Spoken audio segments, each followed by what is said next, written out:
नमस्कार. आमच्या चॅनलमध्ये तुमचं सगळ्यांचं खूप खूप स्वागत आहे. आज आपण वर्षभर टिकणारा आवळ्यांचा मोरावळा कसा बनवायचा ते आपण आज पाहणार आहोत. तर त्यासाठी मी हे अर्धा किलो आवळे घेतलेले आहेत. आता ते मी पाण्याने स्वच्छ धुवून पुसून घेणार आहे. स्वच्छ कोरडे करायचे, त्याला पाण्याचा अजिबात लवलेश ठेवायचा नाही आहे. आपल्याला स्वच्छ कोरडे करून आपल्याला सगळे आवळे ठेवायचे. आता त्यासाठी लागणारं साहित्य काय काय आहे ते आपण बघूया. दालचिनी, वेलची, मोठी वेलची आणि थोडीशी लवंग घेतलेली आहे.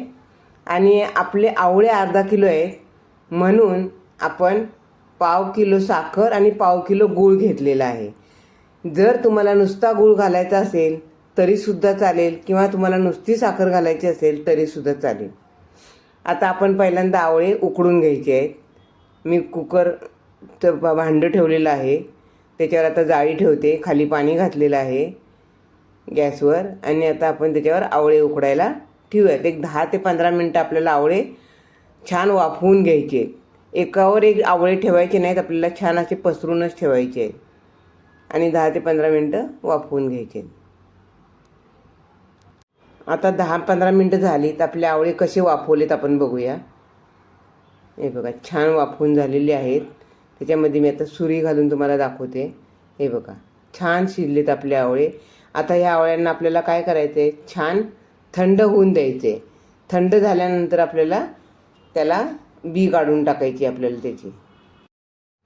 नंतर आवळे थंड झालेत आपले, आपण ते काढून घेऊन प्लेटीमधून ते संपूर्ण त्याच्या बिया काढून घ्यायच्यात. आपल्याला सगळ्या आवळ्याच्या पाकळ्या करून घ्यायच्यात आपल्याला. हे बघा, छानपैकी. अख्ख्या आवळ्याचा पण मोरावळा करतात, पण काय माहिती आहे का, एवढा छोटे छोटे आवळे असतील तर ठीक आहे.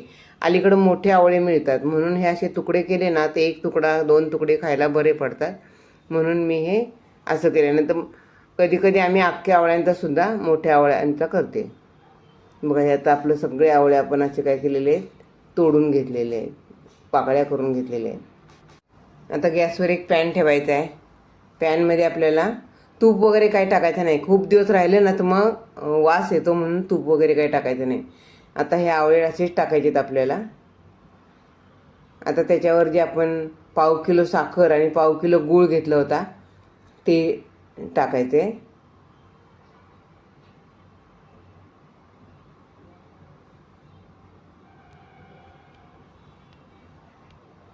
आता हे छान आपल्याला हलवून घ्यायचे. हे बघा, त्याचं लगेच पाणी झालेलं आहे गॅसवर. आता हे सगळं 20-एक मिनटं आपल्याला लागणार आहेत. हे सगळं एक तारी पाक होईपर्यंत आपल्याला हे आवळे शिजवायचे आहेत. एक तारी पाक झाला की मग आपल्याला हे आवळे खाली काढून ठेवायचे आहेत. खूप एक तारीच्या पाकाच्या पुढं जायचं नाही, मग काय होतं माहिती आहे का, आवळे खाताना खूप असे हे होतात, चावताना थोडासा त्रास होतो. म्हणून एक तारीच पाक करायचा आहे आणि आपल्याला आवळे बंद करायचे आहेत. आता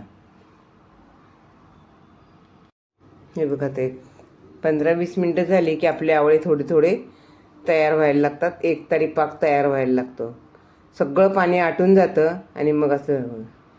आता अजून थोडा वेळ आपल्याला करायचं आहे, त्याच्यानंतर हा आपला मोरावळा तयार होईल.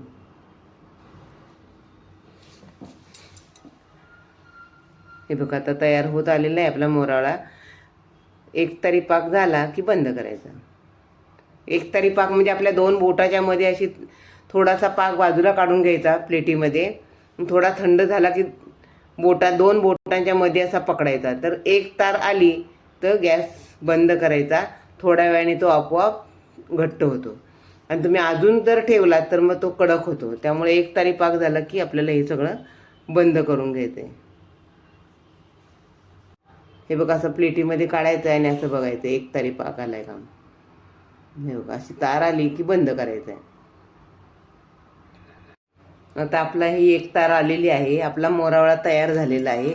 आपण आता गॅस बंद करायचा आहे. गॅस बंद केला की थोड्या वेळाने तो आपला थंड होऊन एकदम छान घट्ट होतो आपोआप. हे बघा, मी तुम्हाला आता दाखवते आपला थंड झाल्यावर कसा दिसतो ते. हे बघा, थंड झालेलं आहे. आता हे थंड झालं ना की छान बरणीत भरून ठेवायचं. त्याला अजिबात पाण्याचा हात लावायचा नाही. वर्षभर काही होत नाही. जेव्हा तुम्हाला काढायचं आहे तेव्हा तुम्ही चांगल्या कोरड्या चमच्याने काढायचा आहे, वाटीत कशात काढून घ्यायचा आहे. पाणी न लावता तुम्ही वर्षभर कसाही खा, तो एकदम चांगला राहतो. माझी मोरावळा करायची पद्धत जर तुम्हाला आवडली असेल तर माझ्या चॅनलला लाईक करा, शेअर करा, कमेंट करा आणि माझ्या चॅनलला सबस्क्राईब करायला विसरू नका. धन्यवाद.